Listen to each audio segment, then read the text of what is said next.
ഒരു വർഷം കഴിഞ്ഞിട്ടും ഇന്നും ജീവിച്ചിരിക്കുന്നവരെ പോലെ മനസ്സിൽ നിറഞ്ഞിരിക്കുന്ന, പുഞ്ചിരി തൂകിയ, കഴമ്പുള്ള പ്രഭാഷണങ്ങൾ നടത്തിയ,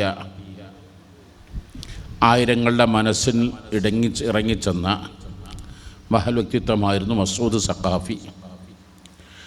ഖബറും പ്രകാശപൂരിതമാക്കണേ അല്ലാഹ്, വിശാലമാക്കണേ അല്ലാഹ്. അവർ ഞങ്ങൾ സ്വർഗത്തിൽ ഒരുമിച്ച് കൂട്ടണേ അല്ലാഹ്. അവരുടെ ആണ്ടിൻ്റെ മാസമാണ്. ഇതിൽ പഠിക്കാനുള്ള പാഠം, ഈ ഒരു കൊല്ലത്തിനുള്ളിൽ കഴിഞ്ഞ റമദാനിൻ്റെ ശേഷം എത്ര പേർ നമ്മോട് മരിച്ചു, യാത്ര പറഞ്ഞു. നമ്മുടെ കുടുംബങ്ങളിൽ നിന്ന്, നമ്മുടെ വീടുകളിൽ നിന്ന്, നാടുകളിൽ നിന്ന്, തറവാട്ടിൽ നിന്ന്. ആ പേരും ലിസ്റ്റുമൊക്കെ പരിശോധിച്ച് നോക്കിയാൽ അതിൽ 20കാരുണ്ട്, 30കാരുണ്ട്, 40കാരുണ്ട്. റബ്ബേ, അവരെല്ലാ ഖബറുകളും സ്വർഗമാക്കണേ അല്ലാഹ്, വിശാലമാക്കണേ അല്ലാഹ്.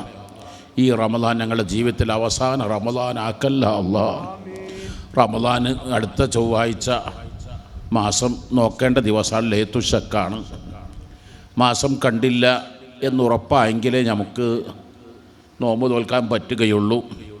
റമദാൻ നമുക്ക് അടുത്ത ദിവസം വ്യാഴാഴ്ച റമദാൻ ആരംഭിക്കുകയുള്ളൂ.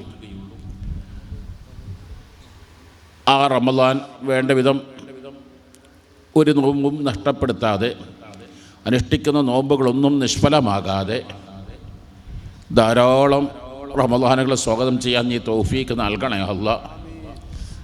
ഏത് കാര്യങ്ങളാണെങ്കിലും നിയ്യത്തുകളാണ് അതിൻ്റെ മഹത്വവും പുണ്യവും വർദ്ധിപ്പിക്കുന്നത്.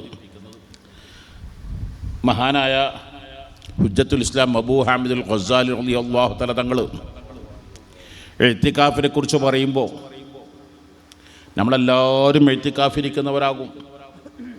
അതിന് വെക്കാറുള്ളതിന് അവയത്തുൽ എഴുത്തിക്കാഫ് ഫീ ഹാദൽ മസ്ജിദ് ലില്ലാഹി തആല എന്നാണ്. എന്നാൽ ഹുജ്ജത്തുൽ ഇസ്ലാം അബൂ ഹാമിദുൽ ഖസ്സാലി റളിയല്ലാഹു തങ്ങൾ 8 കാര്യം എഴുത്തിക്കാഫിൽ നിയത്ത് വെക്കണമെന്നാണ് പറഞ്ഞത്. പഠനത്തിൽ നിയത്ത് വെക്കാലുണ്ടോ എന്നുള്ള കാര്യം തന്നെ ഉണ്ടെങ്കിൽ തന്നെ ഞാൻ പഠിക്കാൻ വേണ്ടി കരുതുന്നു. എന്നാൽ മഹാന ഖുതുബുദ്ദഅവത്തി വൽ ഇർഷാദ് അദ്ദാഇ ബി ഖൗലിഹി വഫീലി അബ്ദുല്ലാഹിൽ ഹദ്ദാദ് റളിയല്ലാഹു അൻഹു പഠിപ്പിക്കുന്ന നിയ്യത്ത് 12 കാര്യങ്ങളാണ്. നവൈതു തഅല്ലുമ വത്തഅലീമ വത്തദക്കുറ വത്തദ്കീറ വന്നഫഅ വൽ ഇന്തിഫാഅ വൽ ഇഫാദത വൽ ഇസ്തിഫാദത വൽ ഹസ്സല തമസ്സുക് ബി കിതാബില്ലാഹ് വസുന്നത്തി റസൂലിഹി വദ്ദുആ ഇലൽ ഹുദാ വദ്ദലാലത അൽ ഖൈർ ഇബ്തിഗാഅ മർളാത്തില്ലാഹി വസവാബിഹി വഖുർബിഹി വവജ്ഹിഹി ലില്ലാഹി തആല. എന്താ ഒരു തഅല്ലുമ തഅലീമിനാണ് ഓതിക്കൊടുക്കുമ്പോൾ വെക്കേണ്ട നിയ്യത്താണ് 12 കാര്യങ്ങൾ. മഹാനായ മുല്ല അലിയുൽ ഖാരി റളിയല്ലാഹു തആല തങ്ങൾ മിർഖാത്തിൽ പറയുന്നൊരു സംഭവം ഓർക്കുകയാണ്. ഒരു മുരീദ് വീടുണ്ടാക്കി തൻ്റെ ആത്മീയ ഗുരുവിനെ ഹൗസ് വാമിങ്ങിന് ക്ഷണിച്ചു. ആ ഹൗസ് വാമിങ്ങിന് വന്ന ഷെയ്ഖ് തൻ്റെ മുരീദിനോട് ചോദിച്ചു, പണ്ട് വെന്റിലേറ്ററിന് പകരം വലിയ വലിയ ഓൾസുകളാണ് ഉണ്ടാകല്, ലിമ ഹാദിഹി ത്വാക്ക, എന്തിനാണ് ഈ വെന്റിലേറ്ററിലൊക്കെ എന്താ പറയുക, നമ്മളെന്താ പറയുക, കാറ്റും വെളിച്ചു കിട്ടാൻ, സൂര്യപ്രകാശം കിട്ടാൻ. അത് മുരീദ് പറഞ്ഞു, ലി ദുഖൂലിൽ ഹവ വലി ശമൂലിൽ ളിയ, സൂര്യപ്രകാശം കിട്ടാനാണ്, കാറ്റും വെളിച്ചും എയർ സർക്കുലേഷൻ കിട്ടാനാണ്. ആ ടൈമിൽ മഹാന മുല്ല അലിയുൽ ഖാരി റളിയല്ലാഹു അൻഹു പറഞ്ഞൊരു വാക്കുണ്ട്, ലൗ നവൈത സമാഅൽ അദാനി ലകാന്ത ലക ദാറൻ ഫിൽ ആഖിറ വഹാദാ ഹാസുൽ ലാ മഹാല ബിൽ ദറൂറ ആ വെന്റിലേറ്റർ വെക്കുമ്പോൾ അല്ലെങ്കിൽ വാതിൽക്കട്ടിൽ വെക്കുമ്പോൾ ഈ കരുതുകയാണ്, എനിക്ക് 5 വക്ത് നിസ്കാരത്തിൻ്റെ ബാങ്ക് കേൾക്കണം. ബാങ്ക് കേൾക്കണ ഓൾസ് വേണ്ടേ? വീട്ടിൽ അടച്ചു പൂട്ടിയ മുറിയിൽ നിങ്ങൾ ബെഡ്റൂമിൻ്റെ വാഷ്റൂം ഒരു ഓൾസും ഇല്ല, അതങ്ങ് പൂട്ടിയാൽ ബെഡ്റൂമിൽ അവിടെ നടക്കുന്നത് നിങ്ങളറിയുമോ? കേൾക്കുമോ? അപ്പം ബാങ്ക് കേൾക്കണമെങ്കിൽ ഒരു എയർ സർക്കുലേഷൻ വേണം. ആ ലൗ നവൈത സമാ അൽ അദാനി, ബാങ്ക് കേൾക്കാൻ എന്ന് കരുതിയിരുന്നുവെങ്കിൽ ലക്കാന്തലക്ക ദാറം ഫിൽ ആഖിറ, ഇത് സ്വർഗത്തിലേക്കുള്ള വീടാകുമായിരുന്നു. വഹാദാ ഹാസുല്ല മഹാല ബിൽ ദറൂറ, അതുകൊണ്ട് എയർ സർക്കുലേഷന് വല്ല കുറവുണ്ടാകുമോ? അതുകൊണ്ട് സൂര്യപ്രകാശത്തിന് വല്ലതും കുറവുണ്ടാകുമോ? മഹാന അല്ലാമ അജീബ് റളിയല്ലാഹു തങ്ങൾ പെണ്ണിട്ടുമ്പോൾ വാങ്ങുന്ന മഹറും ഭാര്യയുടെ ഡ്രസ്സും ചെലവഴിക്കുന്ന മുഴുവൻ എനിക്ക് ആഖിറത്തിലേക്ക് ഒരു ഡിപ്പോസിറ്റ് ആകാം. നീ ഒന്ന് കരുതിയാൽ മതി, 4 കാര്യം. അള്ളാഹുവും റസൂലും എന്നോട് കല്യാണം കഴിക്കാൻ പറഞ്ഞു, ഞാൻ കഴിക്കുന്നു. മുത്തനബി കല്യാണം കഴിച്ചോ മാതൃക കാണിച്ചൊന്നു ഞാനത് പിൻപറ്റുന്നു. ജീവിത വിശുദ്ധി എൻ്റെ ജീവിതത്തിലുടനീളം ഉണ്ടാവണം. ഞാനൊരു അശ്ലീലങ്ങൾക്കും അനാശാസ പ്രവർത്തനങ്ങൾക്കും വശംവദനായി പോകരുത്. എനിക്ക് സ്വാലിഹായ മക്കൾ ഉണ്ടാവണം. ഈ 4 കാര്യം മനസ്സിൽ കരുതിയാൽ ആ വാങ്ങുന്ന മഹറും ആ പന്തലും ലൈറ്റ് ആൻഡ് സൗണ്ട്സും എല്ലാം എനിക്ക് ആഖിറത്തിലേക്ക് വലിയൊരു ഡിപ്പോസിറ്റായി മാറും. കരുതിയാൽ മാത്രം പോരാ, അനുസരിച്ചായിരിക്കണം പ്രവർത്തനം. നിങ്ങളൊന്ന് ആലോചിച്ച് നോക്കുക. സഹോദര സമുദായങ്ങൾ, ഹൈന്ദവരും ക്രിസ്ത്യൻ സഹോദരങ്ങളൊക്കെ ആശയവ്യതിയാനങ്ങളും പല വ്യത്യാസങ്ങൾ വന്നിരിക്കും. പക്ഷെ അവരുടെ കല്യാണം ഹൈന്ദവർ ചർച്ചിൽ നിന്നല്ലാതെ നടത്തൂല. ഓല ജാതകവും നാളും നോക്കിയിട്ടല്ലാതെ ഓല നടത്തൂല. കാലം എത്ര പരിഷ്കരിച്ചാലെന്താ, എത്ര മതചിഹ്നങ്ങൾ ഒഴിവായാലെന്താ, അവിടെ അവർക്ക് വളരെ നിർബന്ധമാണ്. ക്രിസ്ത്യൻ സഹോദരങ്ങൾ അവരെ ചർച്ചിലെ അവരുടെ വൈവാഹിക ജീവിതങ്ങൾ നടക്കും. എന്നാൽ മുസ്ലിമീങ്ങൾക്ക് ഏറ്റവും പ്രധാനപ്പെട്ടതാണ് നിക്കാഹ് പള്ളിയിൽ നടത്തുക എന്നുള്ളത്. പള്ളിയിൽ നിന്നാവട്ടെ ഇബാദത്തല്ലാത്തൊന്നും നടത്താൻ പാടില്ല.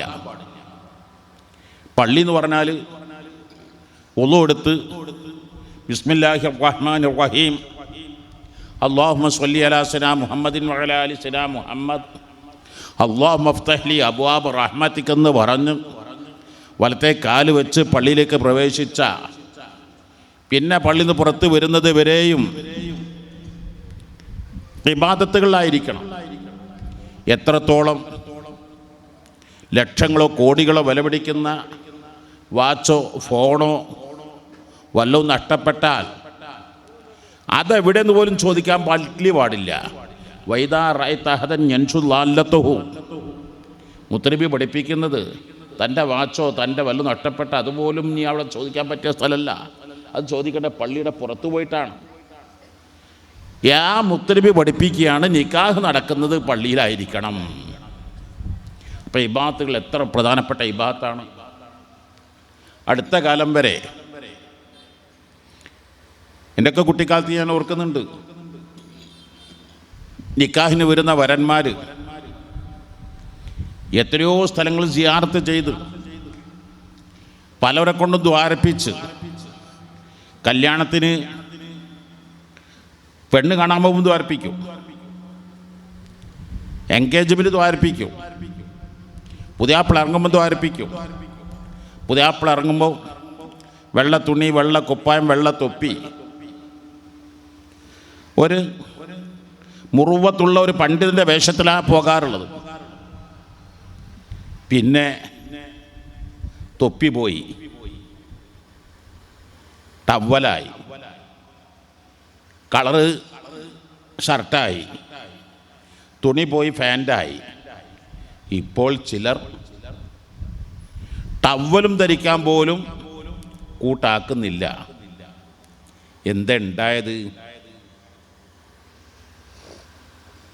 1991 വരെ കേരളത്തിൽ 100% സാക്ഷരതയില്ല. അന്ന് വരെ എല്ലാ പ്രഭാഷണങ്ങളും വേദികളും കേട്ടിരുന്നത് സാക്ഷരയില്ലാത്തതുകൊണ്ടാണ്. വിദ്യാഭ്യാസ സാക്ഷരത ഉണ്ടായാൽ എല്ലാ തകർച്ചയും തളർച്ചയും മാറി വലിയ മുന്നേറ്റം ഉണ്ടാവും. 1991 100% സാക്ഷര കേരളം കൈവരിച്ചു. 1992 ഫാമിലി കോർട്ട് നിലവിൽ വന്നു. അതുവരെ കേരളത്തിൽ ഫാമിലി കോർട്ട് ഇല്ലായിരുന്നു. കുടുംബകലഹങ്ങളുടെ ആധിക്യം ഉൾക്കൊള്ളാൻ ഇവിടുത്തെ മജിസ്ട്രേറ്റ് മുനിസിപ്പൽ കോർട്ടുകൾക്ക് ഉൾക്കൊള്ളാൻ കഴിയാതെ കുടുംബകലഹങ്ങളുടെ ആധിക്യം കൊണ്ട് ഫാമിലി കോർട്ട്, അന്ന് 4 ഫാമിലി കോർട്ടാണ് കേരളത്തിലുണ്ടായിരുന്നു. ഇപ്പോൾ ഓരോ യൂണിറ്റിലും എത്ര psychiatrist, psychologist, counsellors, family counselling സെൻ്ററുകൾ എത്രയാണ്? അവിടെയൊക്കെ കിടക്കുന്ന ഫാമിലി കോർട്ടൊക്കെ കിടക്കുന്ന ലക്ഷക്കണക്കിന് കുടുംബകലഹങ്ങളുടെ കേസുകൾ. ഒരു സമാധാനം ഇന്ന് കുടുംബത്തിലുണ്ടോ? ഏതാനും മാസങ്ങൾക്ക് മുമ്പ് ബുഹാരി സബ്ക്ക് പോകുമ്പോൾ 10-600 കുട്ടികൾ അവിടെ സബ്ക്കിലുണ്ടാവും. ഒരു ചെറുപ്പക്കാരൻ വന്നിട്ട് ഡ്രസ്സ് അയച്ചിട്ട് പുറമൊന്നിട്ട് കാണിച്ചു തന്നു. ഒരു 19 മുറിയാണ്. ഫലസ്തീനിൽ നിന്നൊക്കെ വന്ന മാതിരിയുണ്ട്. ആരോ ഇസ്രായേലൊക്കെ ബോംബിട്ടിട്ട് തകർത്തമായിരിക്കും. എന്ത് അത്ഭുതത്തോട് വെച്ച് ഇതൊക്കെ എൻ്റെ ഭാര്യ ഇന്നലെ എന്നെ മുറിവേൽപ്പിച്ചതാണ്. ഞാൻ അത്ഭുതത്തോടെ, എന്ത് ഭാര്യ ഒരു ഭർത്താവിനെ ഇങ്ങനെ മുറിവേൽപ്പിക്കുക? ഞാൻ 42 കൊല്ലമല്ല കല്യാണം കഴിഞ്ഞിട്ട്. എൻ്റെ ഭാര്യ ഇന്ന് വരെ വേദനിക്കുന്നൊരു വാക്ക് പോലും എന്നോട് പറഞ്ഞിട്ടില്ല. ഉടനെ അവൻ പറയാ, ഉസ്താദ് ഞങ്ങളുടെ മാരേജ് ലവ് മാരേജാണ്, ഉസ്താദിൻ്റെ മാരേജ് അറേഞ്ച്മെൻറ്റ് മാരേജാണ്, തമ്മിൽ വ്യത്യാസം ഉണ്ടാകും. ഇവിടെയാണ് ഞാൻ എൻ്റെ പ്രിയപ്പെട്ടവരോട് മദ്രസ എന്താണ്, ദറസ് എന്താണ്, ദീൻ എന്താണ് നിങ്ങൾ മനസ്സിലാക്കേണ്ടത്. ഇതിനാണ് നമ്മുടെ കുട്ടികൾ മദ്രസയിലങ്ങ് ചേർത്തുകൊണ്ട് മാത്രം നടക്കുന്നില്ല. ഏതാനും വർഷങ്ങൾക്ക് ലക്ഷദ്വീപിൽ ചെന്നപ്പോൾ ഐക്യരാഷ്ട്രസഭയുടെ ക്രൈം ഫ്രീ സോൺ, കുറ്റകൃത്യങ്ങളില്ലാത്ത ഏരിയ എന്ന സർട്ടിഫിക്കറ്റ് ലക്ഷദ്വീപിൻ്റെ അഡ്മിനിസ്ട്രേറ്റർ കൈ കൊടുക്കല്ല, കേരളോ ഇന്ത്യ കൊടുക്കല്ല, ഐക്യരാഷ്ട്രസഭ കൊടുക്കുകയാണ്.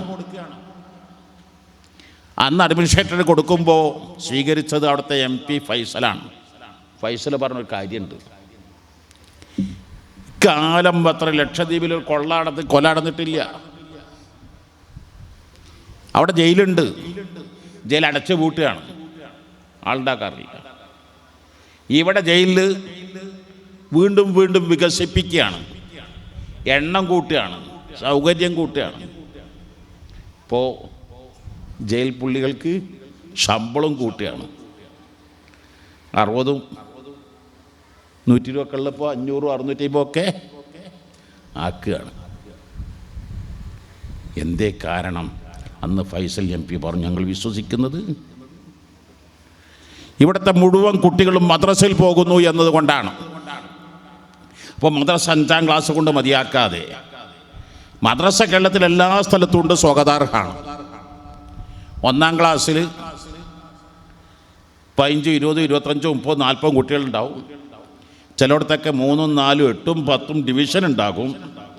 പക്ഷേ 12ാം ക്ലാസ് മദ്രസയുള്ള എത്ര മദ്രസ ഉണ്ട് ഇവിടെ? 12ാം ക്ലാസ് ഉണ്ടോ? 12ാം ക്ലാസ് ഉണ്ടോ? എത്ര കുട്ടികളുണ്ടോ 12ാം ക്ലാസ്സിൽ? 1ാം ക്ലാസ്സിലോ? 1ാം ക്ലാസ്സിൽ 40 കുട്ടികൾ, 12ാം ക്ലാസ്സിൽ 14 കുട്ടികൾ, 36 കുട്ടികളോടെ പോയി, 26 കുട്ടികളോടെ പോയി. ഗൾഫിൽ പോയോ? ഇല്ല. ഞാൻ എന്ത് പറയേണ്ടതില്ലല്ലോ. അതായത് 5ാം ക്ലാസ് സർട്ടിഫിക്കറ്റ് എൻ്റെ കിട്ടിയ മാഷാ അല്ലാ എല്ലാം തേഞ്ഞു എന്നുള്ള തോന്നലാണ്. നിങ്ങൾ കാര്യം മനസ്സിലാക്കണം. മഅദിൻ പബ്ലിക് സ്കൂള് മലപ്പുറത്ത് തുടങ്ങുന്നതിന് മുമ്പ് മലപ്പുറത്തെ ഡോക്ടർമാരും അഡ്വക്കറ്റുമാരും എഞ്ചിനീയർമാരും ഹൈലി എഡ്യൂക്കേറ്റഡും ക്വാളിഫൈഡുമായ ആളുകൾ യോഗം ചേർന്നു എന്ന് മലപ്പുറത്തിൻ്റെ ശോചനീയ അവസ്ഥകൾ വിലയിരുത്തി. പരിഹാരം അവരുടെ നേതൃത്വത്തിൽ CBSE സ്കൂൾ തുടങ്ങാൻ തീരുമാനിച്ചു. അവർ 3 ഏക്കർ സ്ഥലം വാങ്ങി. ഡോക്ടർമാരും അഡ്വക്കറ്റുമാരും എഞ്ചിനീയർമാരെല്ലാം വളരെ പ്രയാസമുണ്ടോ. എന്നിട്ട് അവർ നോട്ടീസ് അടിച്ചിറക്കി. ആ നോട്ടീസ് എന്തായിരുന്നു? ഇവിടെ പഠിപ്പിക്കുന്നത് ആംഗ്ലോ ഇന്ത്യൻ ടീച്ചേഴ്സ് മാത്രമായിരിക്കും. നമ്മളൊന്നും ടീച്ചർമാർക്ക് പ്രൊവൈഡേഴ്സ് ഉണ്ടാവില്ല. 2 ടീച്ചേഴ്സിന് മിനിമം ശമ്പളം 5000 രൂപയായിരിക്കും. 3 ടീച്ചേഴ്സിന് ഇൻ്റർവ്യൂ ചെയ്യുന്നത് ബാംഗ്ലൂരിൽ നിന്നായിരിക്കും. 4 അതാ വലിയ NP. സാധാരണ രാഷ്ട്രീയക്കാരൊക്കെ സമ്മേളനം നടത്തുമ്പോൾ NP ഇടല്ലോ, സർക്കസ് ഉണ്ടായിരിക്കുന്നതാണ്. അപ്പോൾ സർക്കസ് ഉണ്ടെന്ന് കേട്ടാൽ പ്രതിപക്ഷ പാർട്ടിയും എതിർ പാർട്ടിയും ഒക്കെ സർക്കസ് കാണാൻ വേണ്ടി വരും. അപ്പോൾ ആളുണ്ടാവുമല്ലോ. എന്ന മാതിരി NP എഴുതി മദ്രസ പഠനം ഉണ്ടായിരിക്കുന്നതല്ല. NP മദ്രസ ഉണ്ടായിരിക്കുന്നതല്ല. 28-29 കൊല്ലം മുമ്പ് കേരളത്തിലെ ട്രെൻഡ് മദ്രസയിൽ പോയാൽ സ്കൂൾ SLC കിട്ടൂല, പാസ്സാവൂല. പാസ്സായ ഫുൾ മാർക്ക് കിട്ടൂല. അവർ ഡോക്ടർ ആകൂല, അഡ്വക്കറ്റ് ആകൂല, എഞ്ചിനീയർ ആകൂല. എന്നാൽ ഞങ്ങൾ അള്ളാഹുവിൻ്റെ തൗഫീഖോടുകൂടെ ഇംഗ്ലീഷ് മീഡിയം തുടങ്ങിയപ്പോൾ ഞങ്ങൾക്ക് ആംഗ്ലോ ഇന്ത്യൻ്റെ ടീച്ചറിന് സ്വപ്നം പോലും കാണാൻ പറ്റാത്ത ടൈമാണെന്ന്. ഞങ്ങൾക്ക് 5000 പോയിട്ട് 200, 300, 500 ഒക്കെയാണ് ഞങ്ങൾ ശമ്പളം കൊടുത്തിരുന്നത്. ഞങ്ങൾ ടീച്ചേഴ്സിന് ഇൻ്റർവ്യൂ ചെയ്തിരുന്നത് മലപ്പുറം മഅദിൻ അക്കാദമിയിൽ വെച്ചിട്ടാണ്. പക്ഷേ ഞങ്ങൾ മദ്രസ പഠനം സജീവമായി തുടങ്ങി.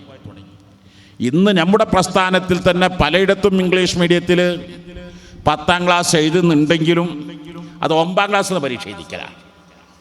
എനിക്ക് കാരണം പറയൽ 10ാം ക്ലാസ് CBSEൻ്റെ SLC എന്ന് പറഞ്ഞാൽ ഏറ്റവും വലിയ ടഫാണ്, കഴിയില്ല എന്നാ പറയൽ. എന്നാൽ ഞങ്ങൾ ഇന്ന് വരെ 9ാം ക്ലാസ്സിലെ പരീക്ഷ എഴുതിച്ചിട്ടില്ല. ഞങ്ങൾ പരീക്ഷ എഴുതിച്ചത് 10ാം ക്ലാസ്സിൽ തന്നെയാണ്.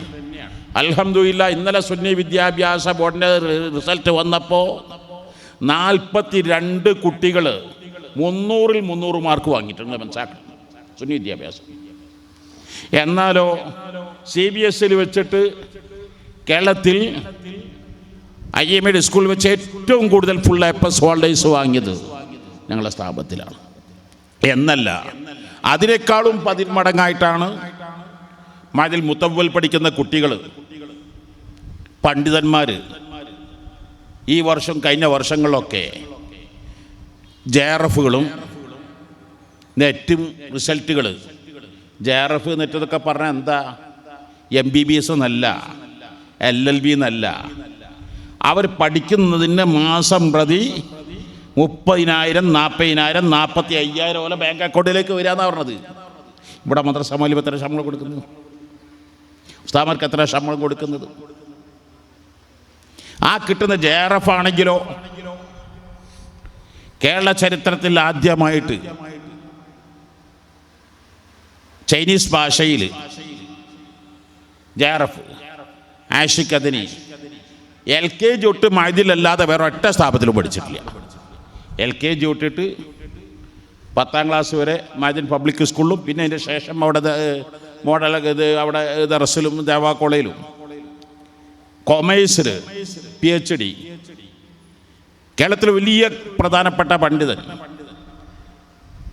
സാമ്പത്തിക മേഖലയിൽ കരപ്പെട്ട കിതാബ് ബുക്ക് എഴുതുമ്പോൾ ഈ അതിനെ കൊണ്ട് കംപ്ലീറ്റ് വിഷയങ്ങൾ, സാമ്പത്തിക വിഷയങ്ങൾ, കൊമേഴ്സിൽ. ഞാനിത് പറയുന്നത് നമ്മുടെ കുട്ടികൾക്ക് രണ്ടും ഒന്നിച്ച് നൽകിയാൽ ഒന്നും വരാൻ പോകുന്നില്ല.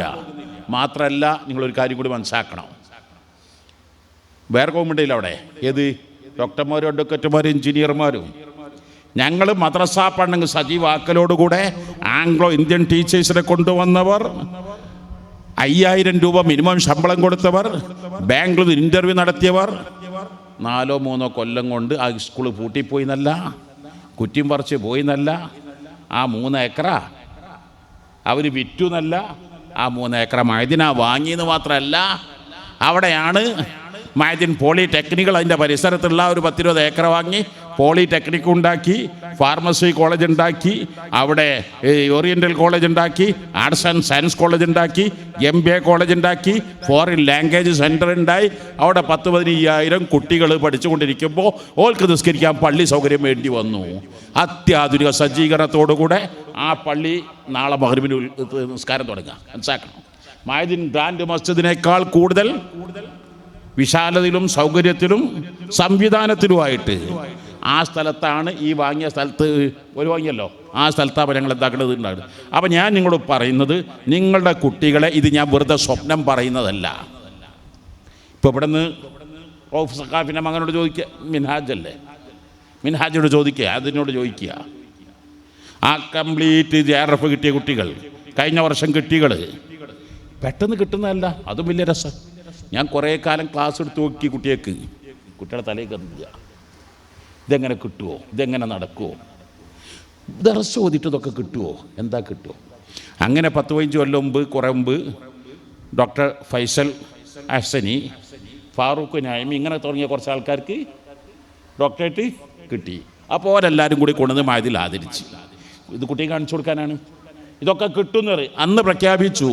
ഇൻഷാ അല്ലാഹ് സമീപ ഭാവിയിൽ 500 അതിനുകൾക്ക് PhD എടുപ്പിക്കും. 500 അതിനുകൾക്ക് PhD എടുപ്പിക്കുമെന്ന് പ്രഖ്യാപിച്ചു. പലരും കളിയാക്കി, പലരും പരിഹസിച്ചു. അള്ളാഹുവിൻ്റെ തൗഫീഖോടുകൂടെ ഇപ്പം എത്ര ആൾക്കാരാണ് PhD ചെയ്തുകൊണ്ടിരിക്കുന്നത്. ഞാൻ മാത്രമാണോ? നിങ്ങൾക്ക് എഡ്യൂക്കേഷൻ എന്ന് പറഞ്ഞാൽ എന്താണ് ഇത്ര വരുമാനം വേറെ വല്ലതും ഉണ്ടോ? മഞ്ചേരി കാരക്കുന്നിൽ എഹ്സാന് ഫെലോഷിപ്പ് എത്രയാണെന്നറിയോ? 6 കോടി റുപ്യ. എത്രേ? ഇത് ലണ്ടനത്തെ ഇവരല്ല പറഞ്ഞത്. എവിടുന്നാണ്? മഞ്ചേരി കാരക്കുന്നിലെ നമ്മളെ 10 ഇല്ലേ, അവിടുത്തെ ഇസാന് എത്രയാണ്? എന്താ വിഷയം എന്നറിയോ? മുഹദ്ദിമാരെ കുറിച്ചാണ് പഠിക്കേണ്ടത്. ഞാൻ അതുകൂടി മനസ്സിലാക്കണം. റിസർച്ച് നടത്തുന്നത്. ഞാൻ നേരത്തെ പറഞ്ഞല്ലോ, ഇവിടെ കേരളത്തിൽ 40,000 50,000 ഒക്കെ പറയാം. എന്നാൽ അമേരിക്കയിലും മറ്റൊക്കെ ആണെങ്കിൽ മോങ്ങത്തുകാരനായ CK സഫീറിന്, ഇത് ഷിക്കാഗോ യൂണിവേഴ്സിറ്റിയിലാണ്. CK സഫീറിന് ഓക്സ്ഫോർഡ് യൂണിവേഴ്സിറ്റിയിൽ 20 കോടിയാണ് ഫെലോഷിപ്പ്. എത്രേ? 20 കോടിയാണ് ഫെലോഷിപ്പ്. കഴിഞ്ഞ വർഷം SVS പ്ലാറ്റിനം ഇയർ തൃശ്ശൂർ നടന്നു. സമ്മേളനം കഴിഞ്ഞതിന് ശേഷം എഡ്യൂവിഷൻ എക്സിബിഷൻ്റെ SVS നേതാക്കന്മാർ വന്നിട്ട് പോകുന്നു. AP സ്ഥാനായിട്ട് വരാൻ കേട്ടില്ല, സുലൈമാൻ ഉസ്താദിന് വരാൻ കേട്ടില്ല, നിങ്ങൾ എന്തായാലും ഒന്ന് വരണം നിർബന്ധിച്ചു. ക്ഷീണിച്ചാവശ്യം എന്നാലും വേണ്ട, പ്രവർത്തകരുടെ അല്ലേ പോയതാണ്. ചെന്ന് നോക്കുമ്പോൾ എന്നോട് 90 ഫെലോഷിപ്പ് ക്ലാസ് എടുക്കുന്ന ഒരു അത്ഭുത പ്രതിഭ ഉണ്ട് ഇവിടെ എന്നാണ്. ഞാനും കരുതുന്നു കണ്ടാളോ എന്ന് കരുതി പോയി. അപ്പോൾ എൻ്റെ അടുത്ത് ഓടി വരുന്നുണ്ട്, ഉസ്താദ് ഞാൻ മൈദിലെ ഓഫ് ക്യാമ്പസിൽ താമരക്കൊയി പഠിക്കണേ കുട്ടിയാണ്, ഞാൻ അടുത്തല്ലോ പിറ്റത്തോല്ലോ ഒടുക്ക് വരാൻ നിൽക്കുകയാണ്, മൈദിലേക്ക് നിൽക്കണം, ഈ കൊല്ലം മൈദിലേക്ക് വരുന്നുണ്ടാവും. അപ്പം ഞാൻ ഈ പറയുന്നത് നിങ്ങളൊന്ന് ബോധവന്മാരാകണം. മദ്രസ അടഞ്ഞു കിടക്കുന്ന സ്വഭാവം പാടില്ല. മദ്രസ 1-ാം ക്ലാസ് 5-ാം ക്ലാസ് കൊണ്ട് മതിയാക്കാൻ പാടില്ല. മദ്രസ പണം പേര് നാമമാത്രമാകാൻ പാടില്ല. ഇതൊന്നും മുമ്പ് പറഞ്ഞിരുന്നെങ്കിൽ സ്വപ്നങ്ങൾ പറയുക എന്ന് പറഞ്ഞിട്ട് പലർക്കും കളിയാക്കാമായിരുന്നു. ഇതുപോലുള്ള ആയിരക്കണക്കിന് അനുഭവങ്ങൾ നിങ്ങളുടെ മുമ്പിൽ നിരത്തി വെച്ചുകൊണ്ട് നമ്മുടെ മദ്രസ ബിൽഡിംഗ് പടുത്തുയർത്താൻ ചെലവഴിച്ച കാശ് എത്രയാണ്, സമയങ്ങൾ എത്രയാണ്? എന്നിട്ട് 2 മണിക്കൂർ പ്രവർത്തിക്കാനാണോ മദ്രസ? തൃശ്ശൂർ ജില്ലയിൽ നീ അത് പ്രസംഗിച്ചു. ഇപ്പോൾ സ്റ്റേജ് 10 ഞാൻ പറഞ്ഞു, കേരളത്തിൽ മദ്രസ എന്ന് പറഞ്ഞാൽ 24 മണിക്കൂറിൽ 2 മണിക്കൂറാണ്. അപ്പോൾ ഇല്ല, ഇവിടെ 1 മണിക്കൂറേ ഉള്ളൂ. അഭിമാനത്തോടെ പറയാം, ഇവിടെ 1 മണിക്കൂറേ ഉള്ളൂ. നിങ്ങൾ ലക്ഷങ്ങൾ കോടികൾ ചെലവഴിച്ച ഫാക്ടറി 1 മണിക്കൂർ വർക്ക് ചെയ്താൽ നിങ്ങൾക്ക് എത്ര നട്ടാണത്? അത് 24 ഹവറും പ്രവർത്തനനിരതമാകണം. എന്നാൽ മദ്രസയും 24 ഹവറും പ്രവർത്തിക്കാനുള്ള പല വ്യത്യസ്തങ്ങളായ പദ്ധതികൾ നടപ്പിൽ വരുത്തണം. അവിടെ ഫോറിൻ ലാംഗ്വേജുകൾ പഠിപ്പിക്കണം, തൊഴിൽ പഠിപ്പിക്കണം, PSC കോച്ചിങ് നൽകണം, അവിടെ പ്രീ മാനേജ്മെൻറ്റ് കോഴ്സ് നൽകണം. അങ്ങനെ വ്യത്യസ്തങ്ങളായ കോഴ്സുകൾ പലതായി നൽകി അതിന് ശമ്പളം നന്നായി കൊടുക്കണം. ഈ 2000, 5000, 3000 ശമ്പളം കൊടുത്താൽ അതിനനുസരിച്ചുള്ള കുട്ടികളെ ഉണ്ടാവുകയുള്ളൂ. ശമ്പളം നന്നായി കൊടുക്കുക. നന്നായി കൊടുത്താൽ നല്ലോണം ഇങ്ങോട്ട് കിട്ടും ചെയ്യും. നല്ല നല്ല പ്രതിഭകൾ. കുറേ മുമ്പ് ഞാൻ മലപ്പുറത്ത് വന്നപ്പോൾ എല്ലാ സ്ഥലത്തും അവിടെ ഒരു സ്ഥാപനത്തിൻ്റെ പരസ്യം ഉണ്ടായിരുന്നു. അതിൻ്റെ മേധാവിൻ്റെ അടുത്ത് വന്നപ്പോൾ ഞാൻ പറഞ്ഞു, പൈസ ഉണ്ടാക്കാന്ന് പറഞ്ഞാൽ വലിയ പ്രശ്നം. മരിച്ചുപോയി, അള്ളാഹു മഗ്ഫിർ ലഹു, വലിയ കാര്യപ്പെട്ട ആളാണ്, പേര് ഞാൻ പറയുന്നില്ല. പിന്നെ പൈസ എന്നൊരു പ്രശ്നമല്ല, വെറുതെ പറയാം പൈസ പ്രശ്നം എന്നുള്ളത്. നല്ല നിലക്ക് നടത്തലാണ് പ്രയാസം.